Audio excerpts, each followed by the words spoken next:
child embodies our ultimate vision, that every Filipino learner will realize their full potential and ultimately reach their biggest dreams, no matter how high, no matter how hard, through quality education.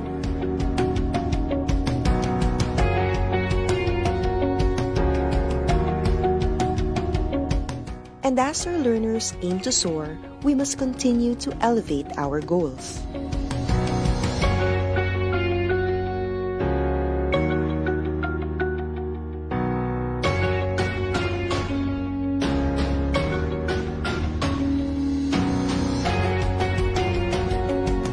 Rising, the kite is our emblem of aspiration to deliver the brand of quality in Philippine basic education.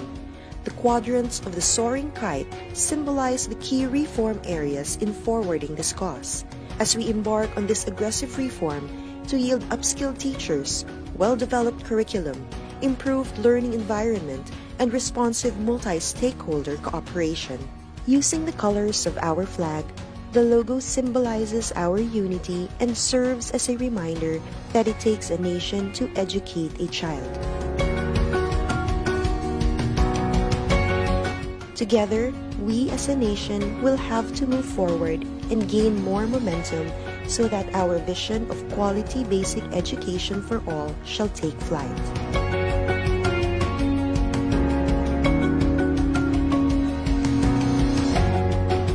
Sama-sama sa pagsulong ng edukalidad.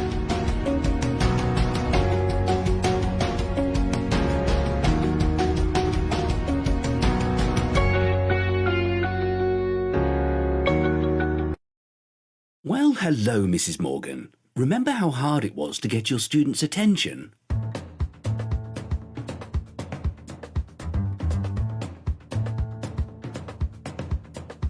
Oh, Mr. Jeski, any explosive ideas?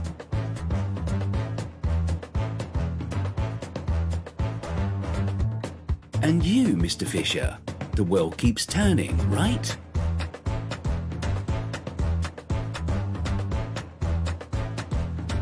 Okay, we're past all that, because now we have Microsoft Educator Center. Trainings, courses, webinars, programs, badges, points, certificates. Join now and get yourself ready for the new school year. Teach your best.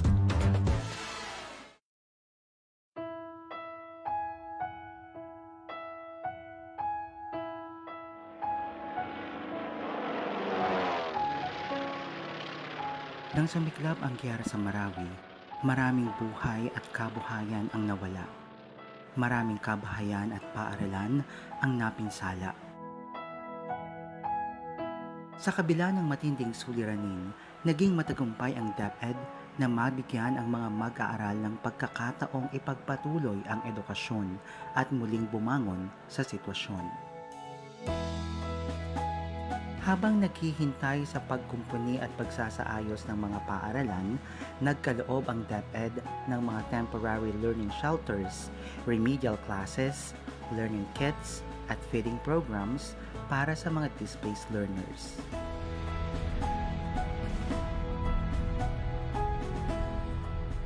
Nabigla ang lahat sa pag-alboruto ng Bulkang Taal. Libo-libong pamilya, kabilang ang mga guro at mag-aaral, ang nawalan ng tirahan at mga ari-arian. Mabilis ang naging tugon ng DepEd upang makapagpatuloy sa pag-aaral ang mga apektadong mag-aaral. Sinikap ng mga guro na turuan ang mga mag-aaral na pansamantalang tumuloy sa evacuation center.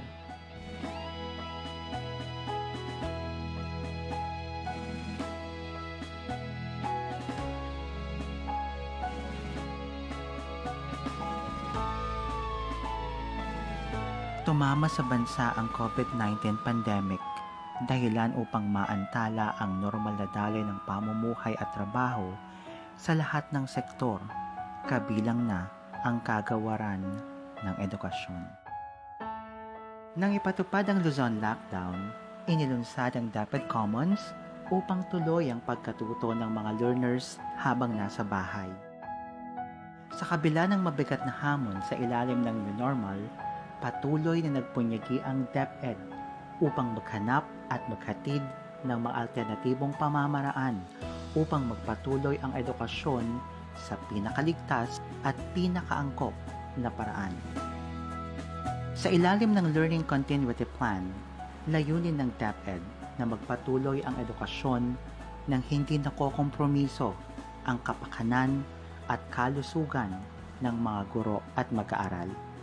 Isusulong ng DepEd ang tatlong pangunahing layunin: angkop na proteksyon, kaugnay ng mga health standards at safety protocols para sa ligtas na school year, patuloy na edukasyon sa pamamagitan ng blended learning, distance learning at homeschooling na angkop sa kapasidad ng bawat mag-aaral, at mabisang aksyon sa pakikipagtulungan sa lokal na pamahalaan at mga partner organizations upang maihatid ang dekalidad na edukasyon para sa lahat.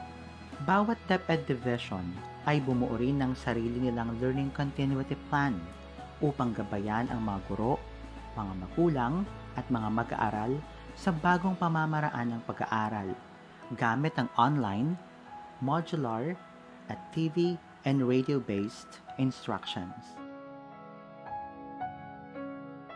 Gamit ang iba't ibang learning modalities, nagdaos ng dry run ang mga paaralan sa iba't ibang bahagi ng bansa, katuwang ang mga local government units at mga education partners upang maging handa sa bagong sistema ng edukasyon.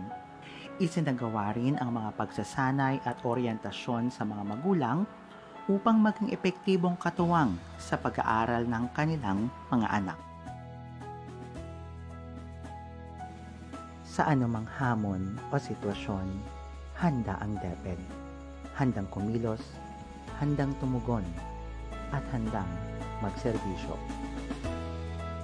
Ang dami ng mga pagsusubok at challenges ang naharap at napagtagumpayan ng ating Department of Education. Tuwing may pagsusubok, priority palagi natin ang ating learners at ang ating mga teachers sa tulong ng parents at saka partners at ang buong bansa. Ngayon, sa hinaharap natin itong new normal na sinasabi nila, matatag ang ating kagawaran, matatag ang DepEd dahil pinagtibay na tayo ng panahon.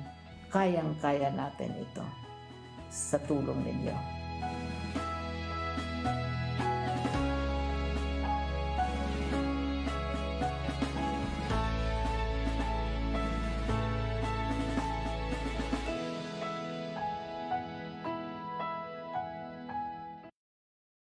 G'day everyone, I'm Mark.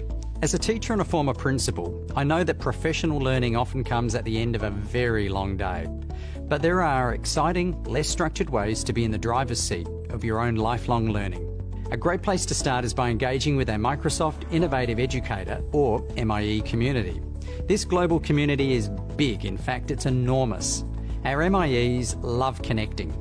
Monthly tweet meets are global gatherings of inspiring educators around big topics, and their Facebook group acts as a persistent home for discussions and shared activities. Another way teachers are learning within communities is through Microsoft Teams. Now, greater teacher collaboration improves teaching across schools, and Teams is the ultimate platform for a professional learning community. It's open-walled and socially embedded, so you can incorporate your OneNote Staff Notebook PLC and have access to all the goodness of video chat, phone, and collaboration tools. With Immersive Reader built in, it's inclusive and accessible on any device. Your learning community is just a click away. Last tip, our Microsoft Education Centre offers great ways to gain new skills with courses tailored uniquely to your needs. Make it a collaborative experience by picking a MEC course to do together with your peers. And as a bonus, you can practice collaborative learning by exploring a research paper, like the Class of 2030, and treat it just like a book club with your colleagues face-to-face or in teams. The link to that research, it's in the description. Remember, learning is socially embedded. It's best done together for students and for teachers. Happy learning.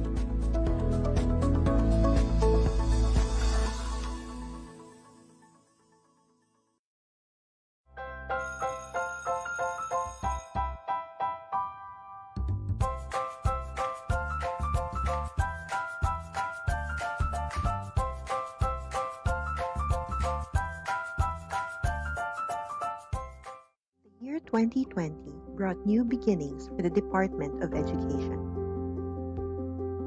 Ready to pivot towards attaining quality education, DepEd was hopeful of the challenges ahead of it.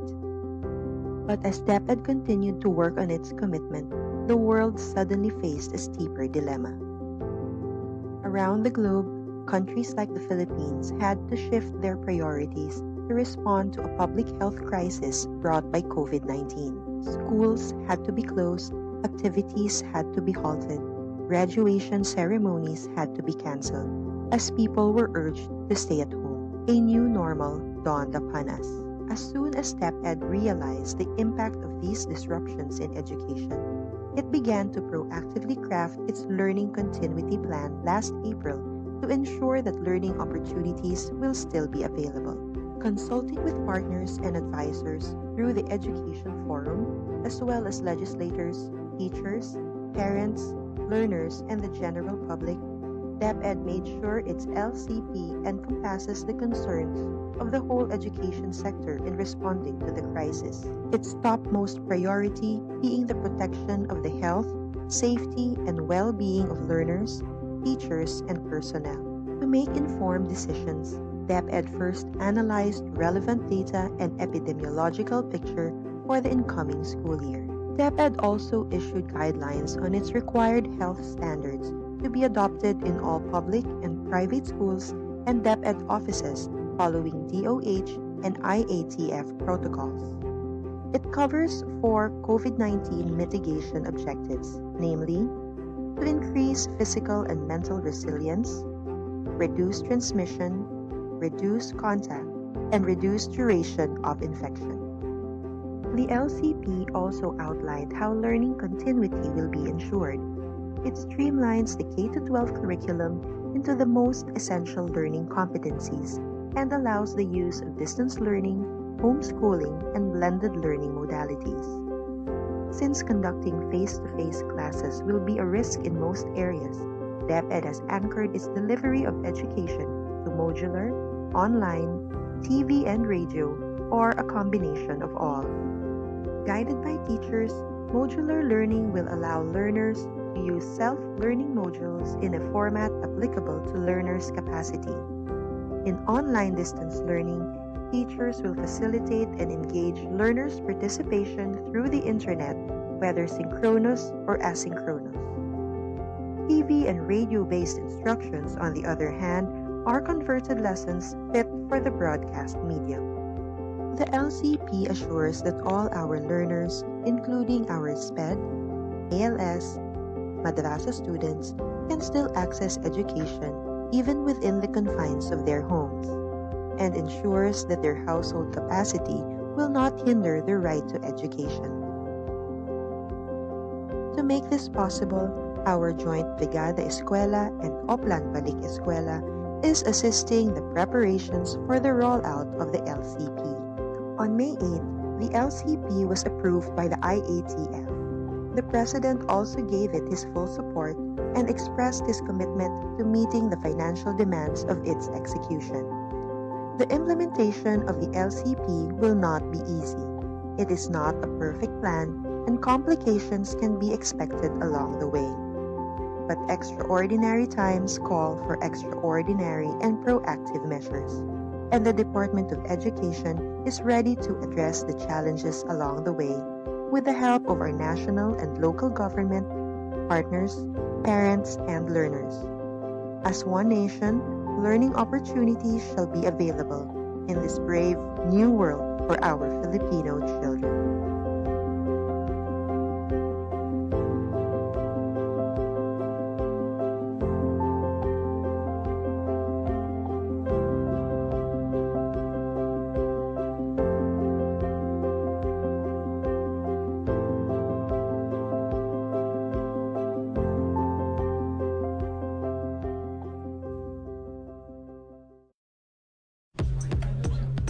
When you need the focus to be on you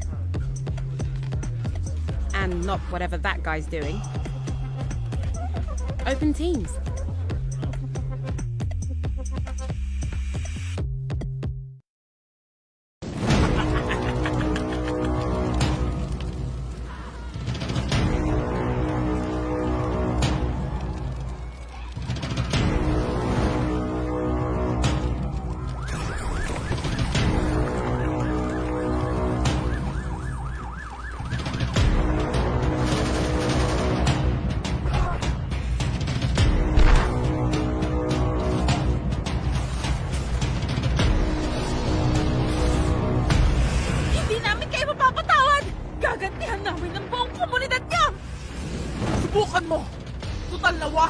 namin ang lahat ng ari-arian nyo!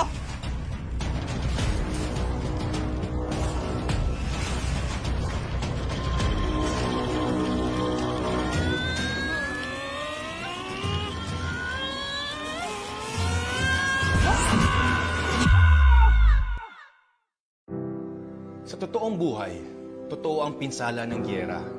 Mula noon hanggang ngayon. Para limitahan ang kalupitan ng giyera, nagkaisa ang mga bansa 70 taon na ang nakalipas upang itaguyod ang Geneva Conventions. Ang Geneva Conventions ay kinikilala ng buong mundo bilang bahagi ng international humanitarian law na nagtatakda ng mga patakaran ng giyera o the rules of war. Ayon dito, huwag gawing target ang mga sibilyan at kanilang mga ari-arian. Tratuhin sa makataong paraan ang mga nabilanggo at protektahan ng mga doktor, nurse at mga ospital para paglingkuran ang mga sugatan at may sakit saan man panig sila nagmula. Alamin ang Geneva Conventions. Bisitahin ang www.therulesofwar.org.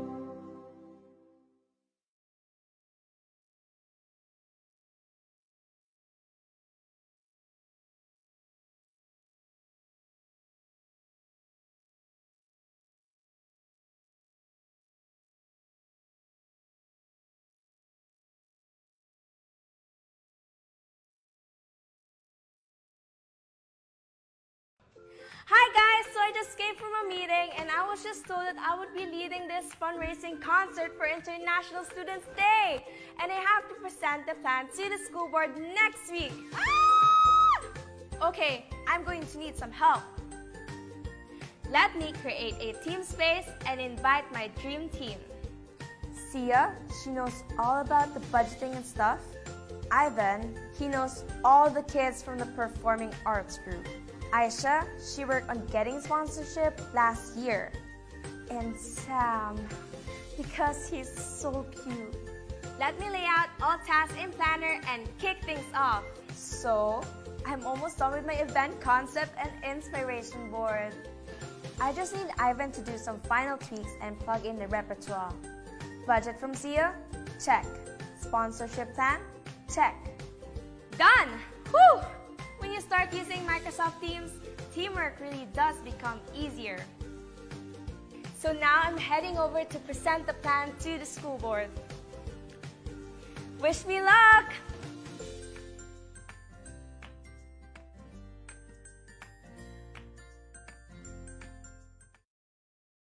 De Luna, Present! Herrera, Present! Valera. Present!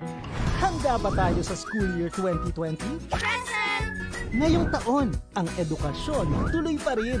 Sa tulong ng DepEd, mga guro at mga magulang, ang handang isip, handa bukas. Tuloy-tuloy ang pag-aaral. May mga modules para sa iba't ibang antas. Sa government TV, maging sa radyo. Mahalagang ligtas ang ating mga estudyante at guro. Kaya kahit nasa bahay, tuloy ang edukasyon. Kung tulong-tulong, may paraan, may aralan. Handang isip, handa bukas. Bisitahin ang DepEd Philippines sa Facebook at ang deped.gov.ph.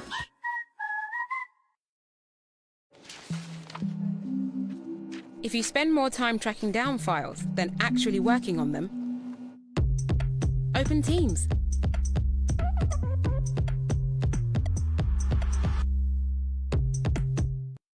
Handa ka na bang magpabakuna? Narito ang mga paalala at hakbang na gagawin sa proseso ng pagbabakuna.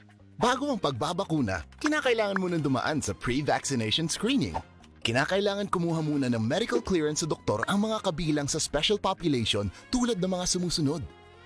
May autoimmune disease, may cancer, may HIV, sumasailalim sa transplant operation, kasalukuyang umiinom ng steroids, mga pasyenteng may taning na ang buhay dahil sa karamdaman o nakaratay na lang sa kama o bahay.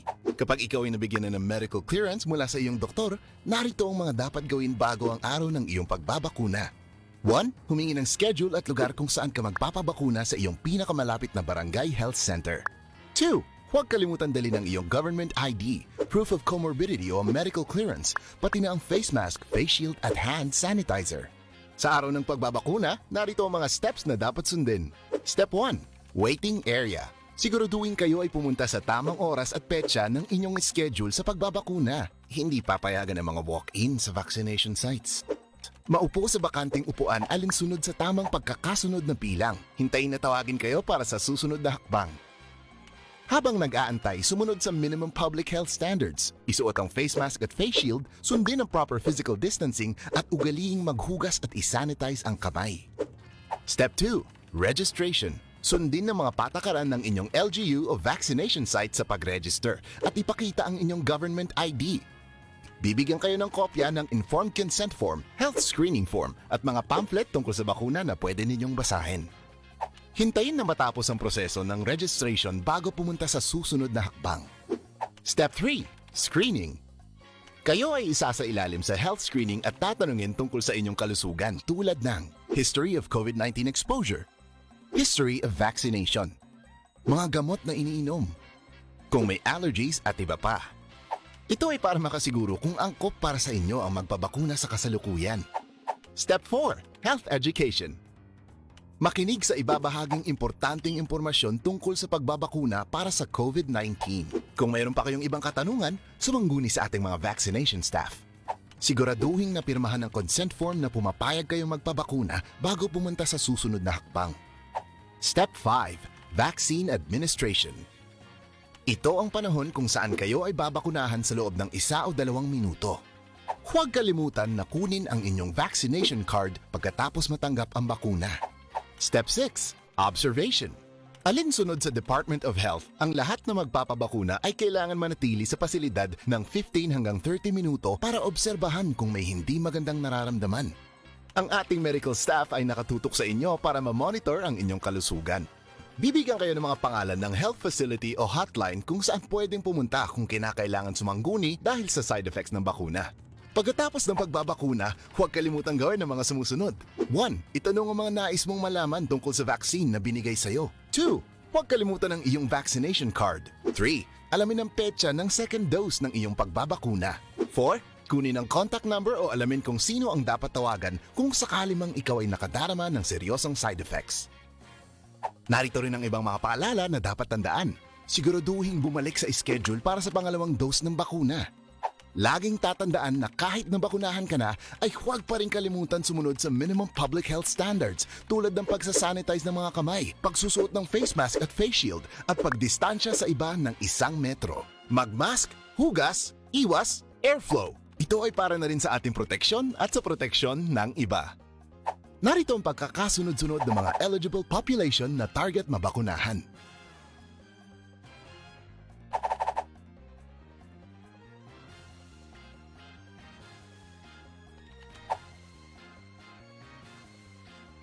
Para sa karagdagang impormasyon, bisitahin ang mga sumusunod na pages. Facebook, Official DOH Gov. Twitter, @DOHGovPH. Website, doh.gov.ph. Tara na sa Bida Vaccination!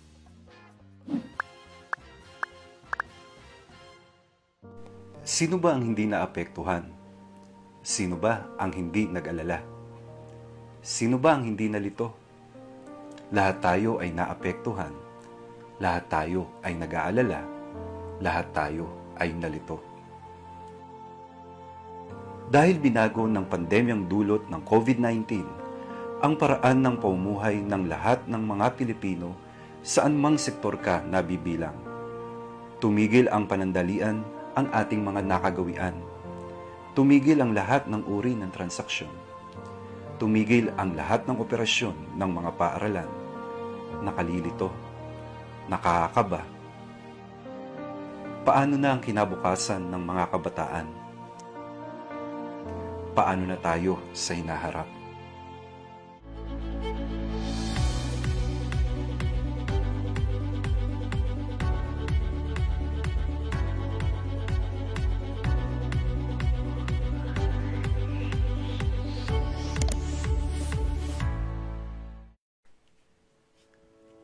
Opisyal na nilulunsad ng Kagawaran ng Edukasyon sa pangunguna ng Office of the Undersecretary for Curriculum and Instruction ang DepEd Teaches. Ito ay isang online na programa na gagabay sa mga guro, tagapangasiwa, magulang at mag-aaral hinggil sa mga pagbabago sa batayang edukasyon ngayong new normal. Ang DepEd Teaches ay angkla sa sulong edukalidad na nakatuon sa 4 na pangunahing pangangailangan ng mapunyaging reforma tungo sa makalidad na pagtuturo at pagkatuto. Una, pagre-review at pagsasapanahon ng kurikulum ng K-12. Ikalawa, pagpapaunlad ng kapaligiran pampagkatuto.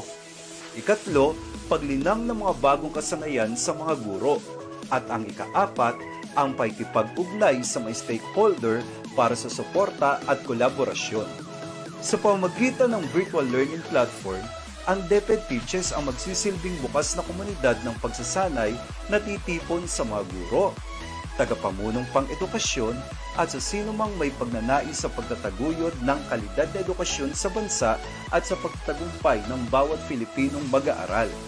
Ang mga opisyal, education specialist, learning content expert at outstanding teacher ng DepEd ang magiging tagapanayam na magbabahagi ng kanilang kaalaman at kasanayan sa kurikulum, pagtuturo at pagkatuto, pagtataya at lahat ng kaugnay na mahalaga sa proseso ng pagtuturo at pagkatuto sa new normal. Bilang mga frontliner ng classroom, inaasahang magiging aktibo ang mga guro sa programang ito. Ang mga tema at paksa ay angkop sa kanilang pangangailangan at konteksto sa pamamagitan ng accessible na platform, ang social media. Sumali na sa OUCI family sa DepEd Teaches, kung sama-sama mapahuhusay pa ang mga guro, kung sama-sama higit na malilinang natin ang mga mag-aaral.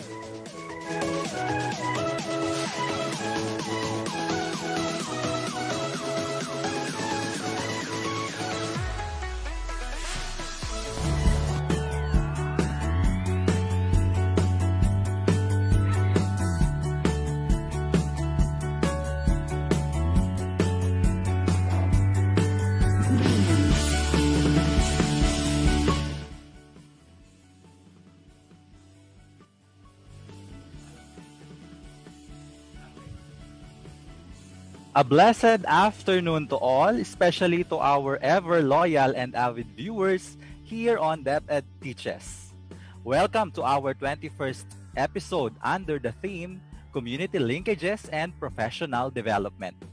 Do not forget to follow us on our official Facebook page, the DepEd Teaches. We also invite you to support our other official Facebook or social media pages, the DepEd Philippines, DepEd Tayo, and DepEd YouTube channel to keep you abreast of the latest development, issues, and trends in education. We are truly grateful for your untiring effort in pursuit of professional development by spending your Thursday afternoon here with us on DepEd Teaches. Hello, Miss Anna. How are you? How do you look forward learning in today's episode? Happy Thursday, everyone. Hello, Sir July. It's nice seeing you again and the rest of our followers here on DepEd Teaches. So today we'll talk about teachers' roles and responsibilities in the new normal. And I'm pretty sure that we are not oblivious about this since we started the school year. We've seen the tremendous effort of our teachers fulfilling their duties as frontliners just to continue education amidst this pandemic. And judging from today's topic, my question, are there any changes in the roles and responsibilities of teachers in the new normal compared to when we still had face-to-face? Or should we say nothing has changed at all? We are still the facilitators of learning. We are the guide on the side.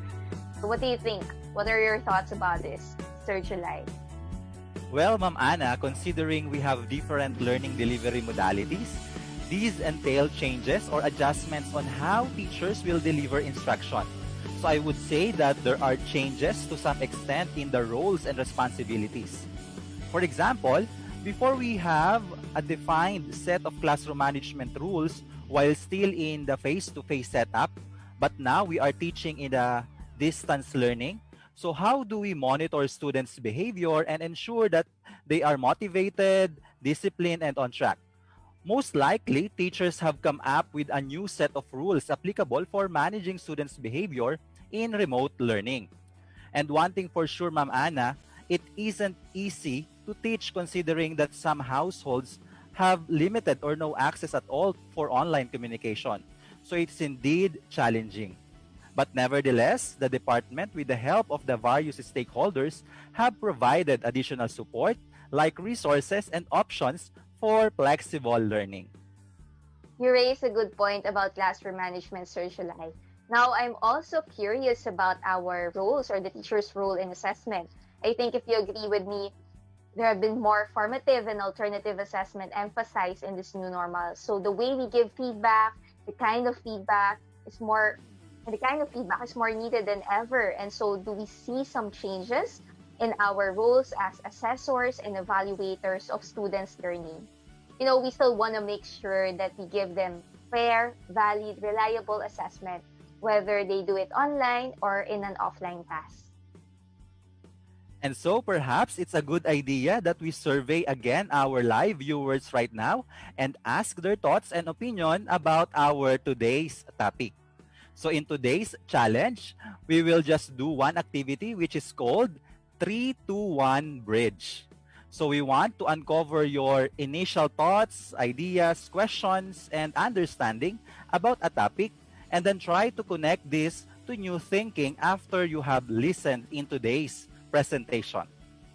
Instead of flashing the complete activity, we will break it down into 3. Okay, so let's start. For the first question, it's now flashed on the screen. Give one adjective, one verb, and one noun describing your roles and responsibilities in the new normal. These words should be unique compared to what you have experienced in the face-to-face setup. So again, give one adjective, one verb, and one noun describing your roles and responsibilities in the new normal. So please write your answer in the comment section of our FB Live streaming page.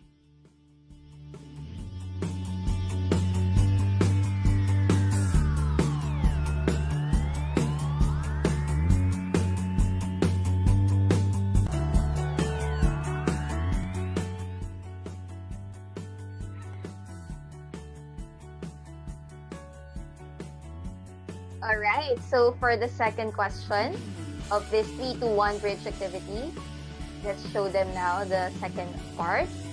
So 2 questions that you want to be addressed in today's topic, understanding teachers' roles and responsibilities in the new normal. Okay? Are there any specific questions that remain unclear or probably somewhat enigmatic to you, dear teachers, about your roles and responsibilities? We want to hear your questions. So please feel free to share them in the comment section now.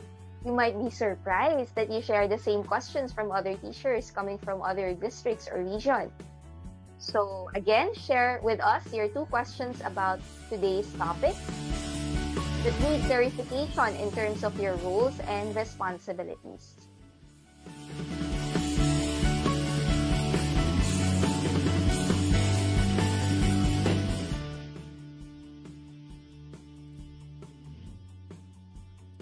Okay, so for our last task of the 3-2-1 bridge, let us show them now. Think one metaphor or simile about how you view your role in this new normal. Again, think of one metaphor or one simile about how you view your role in this new normal. For example, teaching in the new normal is like blank, or teacher is blank. And using metaphor or simile is a good way to represent our experience in a more creative way. I'm excited to see how you visualize and make sense and connect your new experience to something that is known, and that's where metaphor and similes would be. Again, think of one metaphor or one simile about how you view your role in this new normal. So please write your answer now in the comment section of our live streaming page.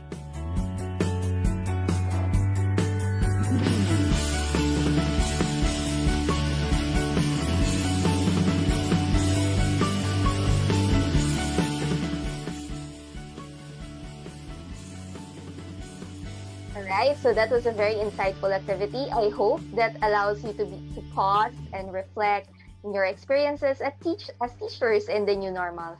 So without further ado, let us now meet our esteemed resource person.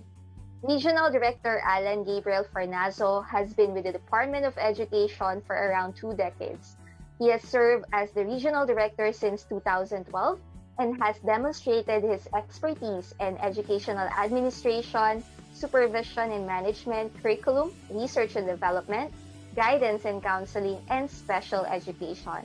All the knowledge and experiences he acquired have helped him in leading the regions by example. Director Farnazo obtained his Doctor of Philosophy in Institutional Development and Management at Sultan Kudarat State University. He also served as a local government official before his stint in the Department of Education, and he was awarded as Outstanding Municipal Councilor in 2001. Recently, he is named as finalist of the 2020 Gawad Career Executive Service Award for his remarkable accomplishments. So ladies and gentlemen, let us all give a virtual round of applause to the Regional Director of DepEd Region 11, Davao Region, Director Allan Gabriel Farnazo.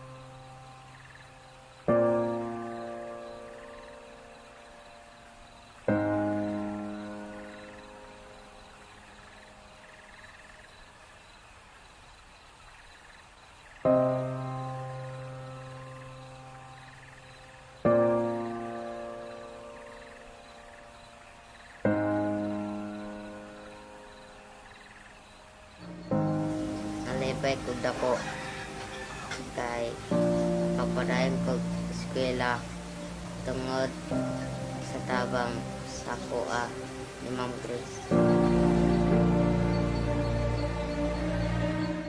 Ito ang nagsilbing inspirasyon na tulungan ko ang estudyante ko dahil nakikita ko ang sarili ko sa kanya. Mula sa hubad na katotohanan, ang kwento niya ay kwento ng buhay ko.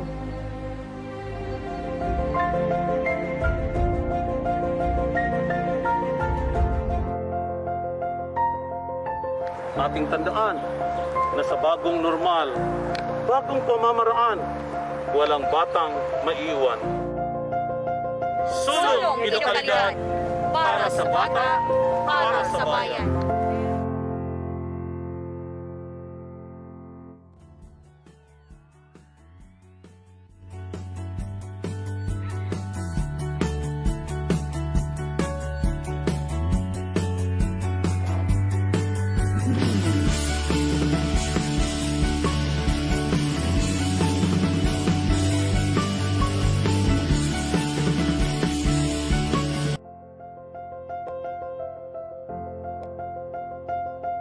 Allan Gabriel Farnazo has been with the Department of Education for around 2 decades. He is the Regional Director of Region 11, but he had served as Regional Director in other regions since 2012. He left a significant mark in all the regions he handled as he shared his expertise in educational administration, supervision, and management, curriculum materials development, research and development, guidance and counseling, and special education or SPED, among others.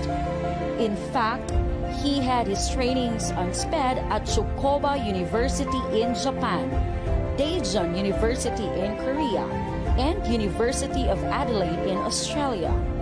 Aside from all these countries, he also had a training on school leadership at New York, USA. All the knowledge and experiences he engaged into were spent leading the regions by example. Dr. Farnazo obtained his Doctor of Philosophy in Institutional Development and Management at Sultan Kudarat State University in 2004. He ranked 9th in the National Educational Management Test in 2005 and passed the Career Executive Service Officer 5 in 2009. All this prepared him to become a high-caliber official of DepEd. His experiences are so vast as he served a local government unit before his long stint in the department. He was awarded as Outstanding Municipal Councilor from 1999 to 2001. Even as a teacher, when he was starting his career, he accumulated awards such as Outstanding School Paper Advisor of the Philippines and Best Part-Time Faculty in a Maris Brothers administered school.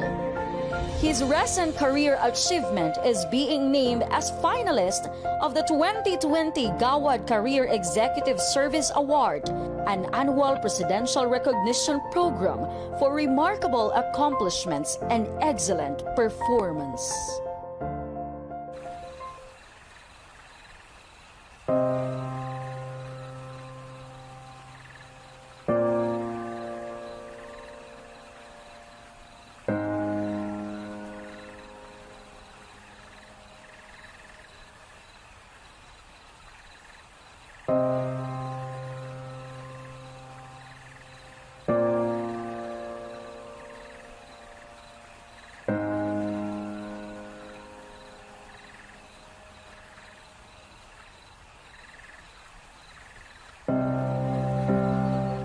Edukasyon, naging malaking hamon sa pagpasok ng makabagong panahon.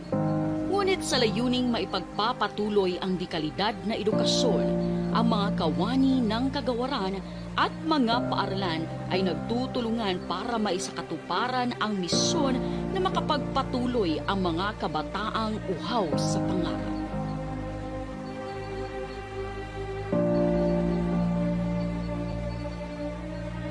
Pagtuturo, paggabay, pagbibigay inspirasyon at pagiging matatag sa kabila ng pandemya ang iilan sa mga pagsubok na kinakaharap ng mga guro. Paano nga ba tinahak ang mga balakid na ito? Ano nga ba ang papel ng mga guro sa bagong normal? Halina't ating tuklasin ang karanasan ng natatanging guro mula sa paaralan ng Suong National High School.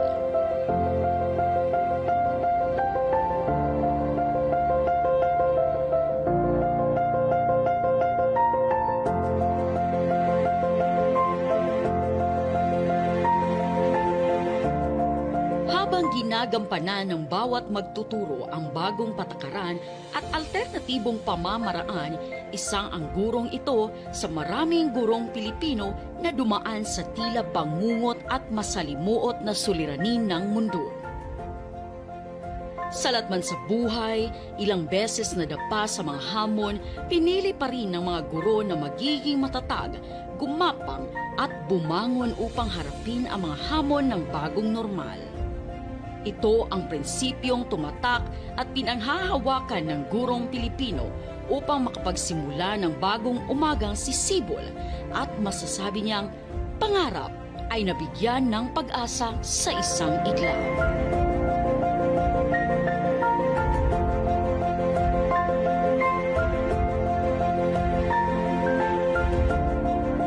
Sa isang barangay sa lungsod ng Digos, partikular sa Suong National High School, dito nagtuturo si Teacher Grace Montiliza na isang English teacher. Sa pagpasok sa paaralan, dala niya ang dedikasyon na makapaghatid ng mga impormasyon at naglalayong makapagbibigay ng inspirasyon. Gayunpaman, nabigyang diin at pansin ang kanyang kakayahan at determinasyon sa pagtuturo. To all the teachers, I would like to encourage you to extend your help.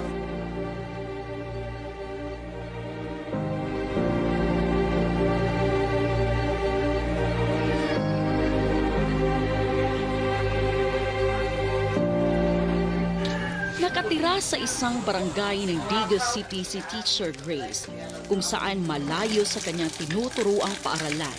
Pangalawa siya sa 8 magkakapatid na nagmula sa payak na pamumuhay. Hindi naging madali para kay Teacher Grace ang lahat, lalo na sa pagbabalanse niya ng kanyang oras at araw-araw na mga responsibilidad.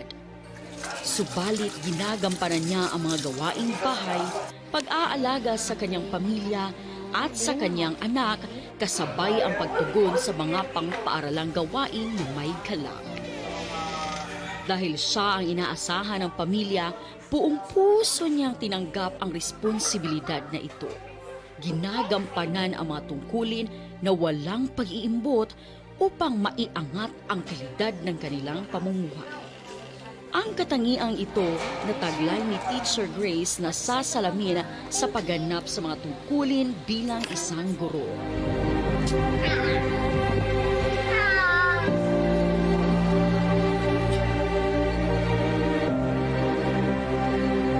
Tunay na binago ng pandemya ang mukha ng edukasyon.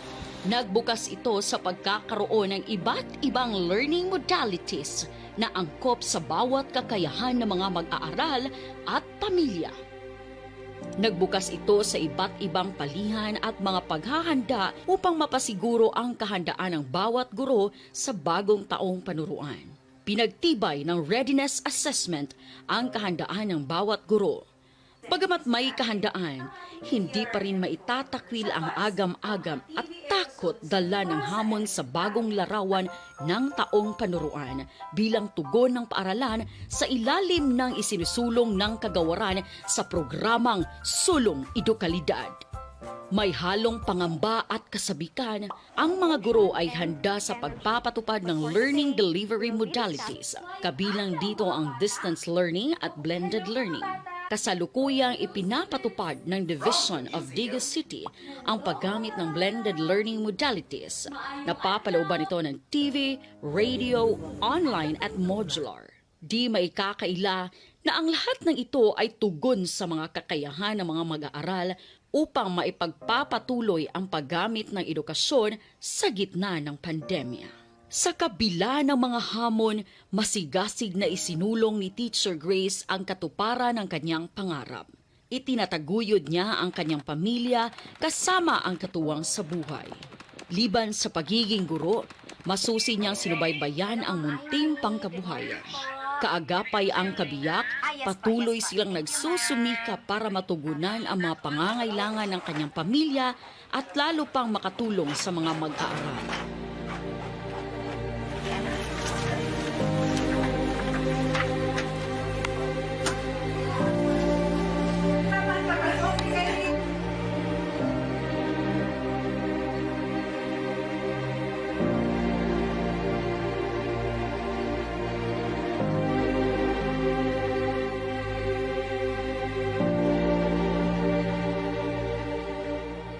Sadyang napakalaki ng hamon ang naidulot ng pandemya sa sektor ng edukasyon. Ang tanggapan ng DepEd Region 11 o Davao Region, kaagapay ng mga sangay, pampaaralan, ay agarang tumugon sa pangangailangan ng mga guro upang mapaniguro ang kanilang kahandaan. Kabilang sa paghahanda ang pagbibigay ng mga webinars sa teaching in the new normal at technical assistance sa ilalim ng handa ang isip, handa ang bukas, na tunay namang nakatulong sa kahandaan ng mga guro. Dito sa Suong National High School ay aking natuklasan ang mga sagot. Ano nga ba ang natatanging responsibilidad at papel ng mga guro sa gitna ng pandemya? Ating kilalanin personal si Teacher Grace Montiliza.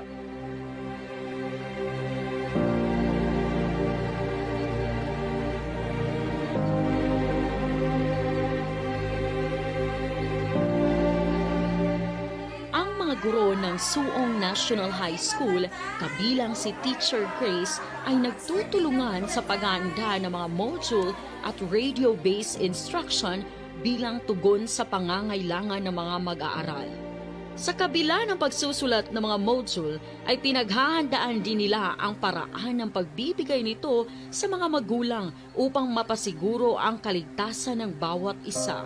Mapa-worksite man o work from home, ang bawat guro ay masigasig na gumagawa ng mga reports, matyagang sumasagot sa mga tawag at katanungan ng mga mag-aaral sa pamamagitan ng Facebook Messenger at online kamustahan, at masinsinang hinihikayat ang mga mag-aaral sa pagsumite ng kanilang mga performance-based assessment output at summative test. Dahil dito, gumagawa ang mga guro ng mga angkop na gawain bilang tugon sa kakayahan ng iba't ibang mag-aaral. Si Teacher Grace ay ang isa sa mga gurong nagsusumikap at nagpupursige na maipapakita niya ang mga karagdagang tungkulin na dapat tatahakin. Paano mo mailalarawan ang iyong karanasan sa pagtuturo sa bagong normal? Masaya at puno ng hamon. Masaya dahil nakita ko na posible palang makamit ang edukasyon sa kabila ng pandemya. Ang taong panuruan ay nagbukas ng oportunidad sa akin para malinang ang aking kaalaman at kakayahan na maipatupad ang blended learning modality.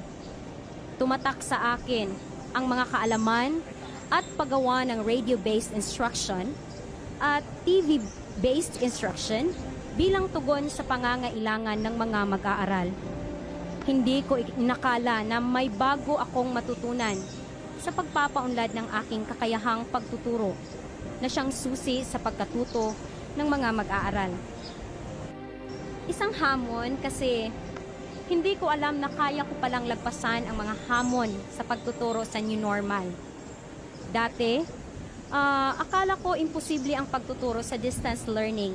Bagkos, napagtanto ko na nalagpasan pala namin ang mga hamon. Nawala ang mga agam-agam at pag-aalinlangan na nararamdaman namin bago ang pasukan at napalitan ito ng galak, bunga ng tagumpay dahil nakita namin na may natutunan ang mga mag-aaral kahit mahirap ang aming pinagdadaanan. May mga pagkakataong pinaparinig ko rin sila sa kanilang mga aralin sa radio sa ilalim ng programa ng Radyo Eskwela upang mas aktibo, epektibo at mas mailalarawan ng mga bata ang kanilang leksyon. Hinihikayat ko na manood at matuto sa mga episode na pinapalabas sa Dego Eskwela, ang channel TV na puno ng karagdagang impormasyon na kanilang matutunan. Samantala, ang mga batang walang cable TV sa kanilang bahay ngunit may Android cellphones at television, binibigyan ko sila ng mga digital format ng mga aralin. Ano ang pinakamalaking hamon na iyong naranasan sa pagtuturo ngayong panahon ng pandemya at paano mo ito nalutas? Naging hamon sa akin kung paano ko panatilihin na hindi mawalan ng interes ang mga bata na matuto. Lalo na't alam kong hindi sila sanay na walang gumagabay, walang interaksyon sa ibang mga kamag-aral. Yung dating silid-aralan nila ay naging bahay na lang nila. Sa ganon, nagmo-monitor talaga ako sa kalagayan nila. Hanggang sa dumating ang panahon na hindi na kompleto ang kumukuha ng mga module. Bilang pangalawang magulang ng mag-aaral, paano mo ginampanan ang papel na ito? Ang ginawa ko ay binisita ko ang bata sa kanilang bahay. Nag-conduct ako ng home visitation. Kinausap ko ang pamilya kung bakit hindi na kumukuha ng module at nawawalan na ng interes ang bata. Habang kinikwento ng kanyang lola na nahihirapan na siyang tulungan ang kanyang apo, dama ko yung sakit, dama ko yung tinik sa puso kasi nakikita ko sa mata ng bata yung pagkauhaw niya na matuto. Sinabi ko, hindi ako papayag na hihinto yung bata at may maiwan sa klase ko. Sinubukan kong kumbinsihin ang lola ng bata na kung pwede, Ako na lang ang gagawa ng paraan upang ang kanyang pag-aaral ay hindi matuldukan. Hindi ko napigilan dahil ako'y nasasaktan nang malaman kong edukasyon ng bata ay posibleng mawala.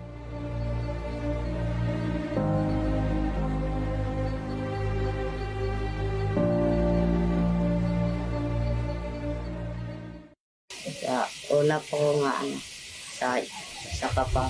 sa una nga papa, grade 8. Nasa Panabo ako mama kung papa ako kabalo. Tingnan rin niya akong lola. Undamon ko eskwela. May papa. Nang ko sa kapatagan, pangornal. Niyagto siya sa balay ni. Itas tingnan niya akong lola nga, paon si Carlo para makapasar sa grade 8. Nagtagto akong lola dito. Ikaw ako gingnan ko nga. Dalawang daw ka dito sa pala-semestra para padayon sa module. Niyuban ko. Tuwa ko na sa kapatagan. Dala diri para mapasar daw sa grade 8. Nang lesson, patadlo. Pasawat. Kaya na. Iman kong pagkabuntag kay naman ako sa akong module pagkahapon ni ulit niya gikan eskulahan kay iman ko nga pila na akong nauman yung module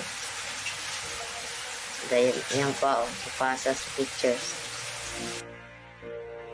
hindi pa kay makamodule makapasar sa grade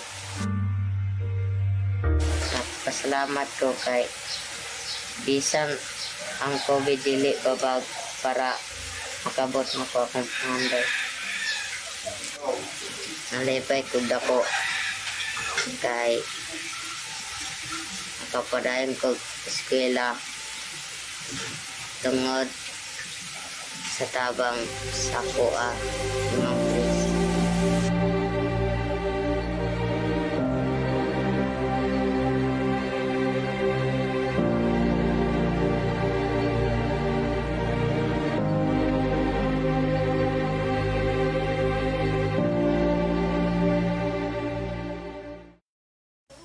Bunga ng pagmamahal at malasakit ni Teacher Grace sa kanyang mga mag-aral, buong puso niyang iniintindi at binigyang tuon ang kanilang mga pangangailangan sa pag-aaral upang maipagpapatuloy ito. Bakit hindi mo na lang hinayaan ang mga mag-aaral na ito?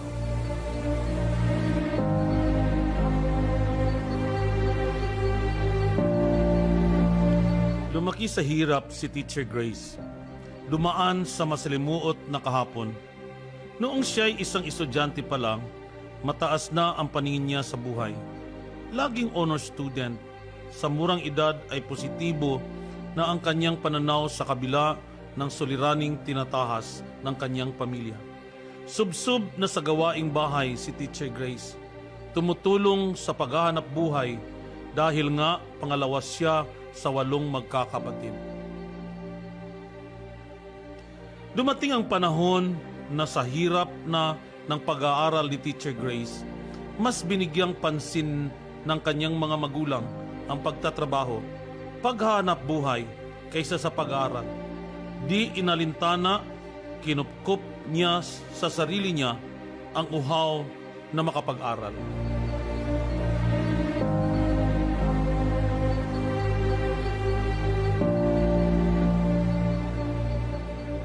Lubos ang aking kagalakan na kahit sa maikling panahon ay nasilayan ko kung paano na ilatas ni Grace ang kahirapan nung siya ay nag-aaral pa sa sekundarya. Hindi ko lubos maisip na kung papaano siya binubuhay ng kanilang mga magulang. Ito ang nag-udyok sa akin na tulungan si Grace, bit-bit ang hangarin na makakamit niya ang kanyang minimiting pangarap. Lingid sa aking kaalaman, kaya palaging lumiliban si Grace. Ito ay dahil sa hindi sapat ang kanyang perang papuntang paaralan at wala rin siyang baon pambili ng ulam sa tanghali. Minsan, nakausap ko ang kanyang pinsan na palagi niyang kasama sa paaralan. Minsan daw, inuuna ni Grace ang makapagbigay ng pagkain para sa kanilang hapagkainan kaysa pumunta sa paaralan. Hindi ako nag-aatubiling tulungan siya. Inilagay ko siya sa ilalim ng Project EASE or Effective Alternative Secondary Education or tinatawag nating modular approach upang patuloy ang kanyang pag-aaral kahit wala na siya sa paaralan. May mga pagkakataon ding binibigyan namin siya ng tulong pinansyal. Hinahatian namin ng aming pagkain, pinapasakay ng libre para lang makaraos siya sa buhay. Inaabotan din namin siya ng tulong na kahit ano para lang din siya mag-alala. Masipag na bata si Grace. Pinasok niya ang kahit anong trabaho para lang may kunting kita. Nagtatanim siya ng mga gulay para may makain at may benta. Kaya pinapayagan din namin siya magtinda ng kahit ano-ano sa loob ng paaralan bilang tulong na rin sa kanyang pang-araw-araw na gastusin. Minsan nga, para di na siya maglakad ng napakalayo o di kaya magbayad ng pamasahe sa motor, pinapatuloy siya sa bahay ng mga kasamahan kong mga guro para dun siya magpapahinga at matutulog. Kasabay ng iba't ibang tulong ay nariyan din ang aking mga payo, gabay at inspirasyon para di siya mawala ng pag-asa dahil pangarap lang niya ay makapagtapos at maiahon sa kahirapan ang kanyang pamilya. Hanggang sa isang pagkakataon ang nag-udyok na para kami magkitang muli. Bilang isang tagapagmasid pampurok na ngayon ng sangay ng Digo City, nagsasagawa kami ng monitoring sa distance learning delivery modality kasama ang mga kasamahan kong mga tagapangsangay ng tagapamasid. May naaninag akong isang babaeng nakangiti at tila pamilyar sa akin ang mukha. At ako'y namangha nang makita ko siya. Isa na pala siyang guro. Lubos ang aking kagalakang nadarama sa mga oras na yun. Natuwa din ako na siya pala ang kaharap ko at kaharap din niya ako. Alam mo yung pakiramdam na may maganda kang naidulot sa buhay ng taong nanghihina at puno ng suliranin at pagsubok. Isa pala ako sa mga dahilan na nagpursige siyang hamakin ng lahat, makamit lamang ang mga minimiting pangarap. Kumbaga, ang tagumpay niya ay tagumpay ko na rin. Napakasaya ko na hanggang ngayon sinuklian niya ang kabutihang nagawa sa kanya ng kanyang mga guro noon. Ipinamana niya ang kabutihang asal na natutuhan niya. Ipinamana niya ang tulong na natatanggap niya noon sa mga mag-aaral na malapit sa kanyang puso, sa mga mag-aaral na nahihirapan ngunit may pangarap. Ngayon, sa gitna ng mapait na sitwasyon dulot ng pandemya, ipinamana ni Teacher Grace sa isang batang sumasalamin sa kanyang mga karanasan dahil ramdam niya ang dinaranas ng batang ito, dala ng inspirasyong binahagi ko sa kanya, hindi siya nag-atubiling ipaabot ang kanyang natatanging pagtulong para sa isang batang katulad niya noon na nangangarap. Marahil isa sa pinakamalaking pagsubok sa larangan ng pagtuturo ang intindihin ang sitwasyon ng iba't ibang mag-aral mula sa kanilang kalagayan. Bakit mo naisipang tulungan ang batang ito? Pangarap ko talaga noon ang makapagtapos ng pag-aaral. Dahil sa kahirapan, napahinto ako. Ngunit may mga taong nagbigay sa akin ng bagong oportunidad. Bagong umaga na hanggang ngayon ay malaki ang aking pasasalamat. Bagamat hindi ako nandito ngayon sa kinatatayuan ko, kung hindi dahil sa mga taong tumulong sa akin ng bukal sa kanilang puso. Ako ay naging ako ngayon dahil sa mga taong ito. Ito ang nagsilbing inspirasyon na tulungan ko ang estudyante ko dahil nakikita ko ang sarili ko sa kanya. Mula sa hubad na katotohanan, ang kwento niya ay kwento ng buhay ko. Ngayon, ibinabahagi ko ang tanaw niya sa buhay na dumaan man sa masakit at madilim na suliranin. May bagong pag-asa, bagong oportunidad, at bagong tahanan.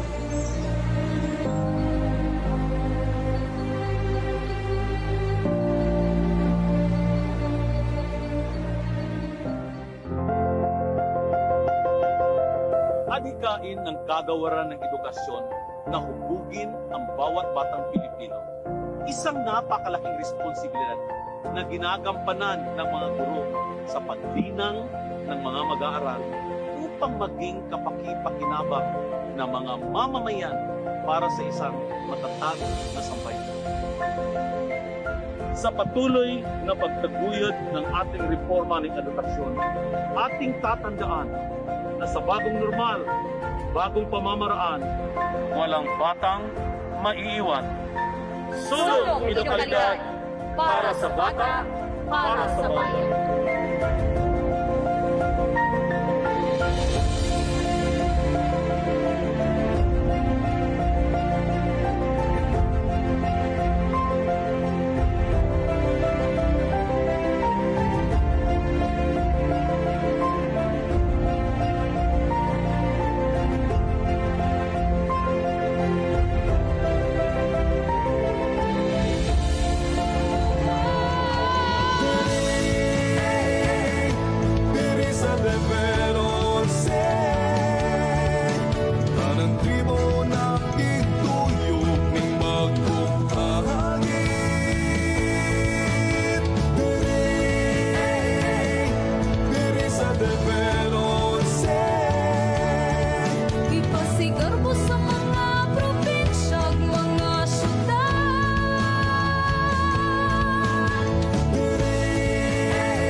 Thank you so much, Director Allan Farnazo, for sharing your region's positivity as to how teachers should take on these challenges in the new normal.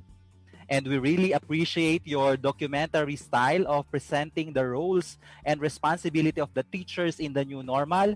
And that was an amazing, incredible production, capturing the real stories behind the hardships, sacrifices, yet remarkable effort of our teachers in the call of duty. I hope our teachers were also able to touch and moved by the story of Teacher Grace. All right, to our viewers, do you still remember your answers in the 3-2-1 bridge activity? I wish you find connection to your personal answers with today's presentation. Just continue sharing your insights and learning here on DepEd Teaches comment section. And don't forget to use the hashtag I support DepEd Teaches and hashtag DepEd Teaches episode 21. All right, so that was really an awe-inspiring presentation. Both the style and content have helped us to understand the situation of our teachers in the new normal. Listening to the story of Teacher Grace, to her student, to her former teacher, it was a heartwarming story. Again, thank you so much, RD Farnazo and the rest of the team from the division of Digos City. Okay, that was an amazing, incredible presentation. So, few reminders. So, for episodes 19 to 22, we will only have a single registration and one evaluation, which will be given on episode 22 next week. So, you see the link on the screen right now. Don't forget to register. For you to receive your certificates of appearance and participation, you must pass the evaluation. You can rewatch all episodes on our official Facebook page, DepEd Teaches. So this wraps up the third entry under the theme Community Linkages and Teacher Development. To all our teachers, we salute you for your commendable effort, for the sacrifices you make every single day as you fulfill your noble vocation of molding the lives and shaping the future of our learners. Thank you, dear teachers. On behalf of the Curriculum and Instruction Strand, I would like to extend as well our deepest gratitude and appreciation to all our Filipino teachers who have helped us in this new normal. We cannot continue learning without your untiring cooperation, dear educators. And for this reason, DepEd Teaches is just here to support you. For our mission is empowering teachers, enabling learners. A blessed afternoon, everyone.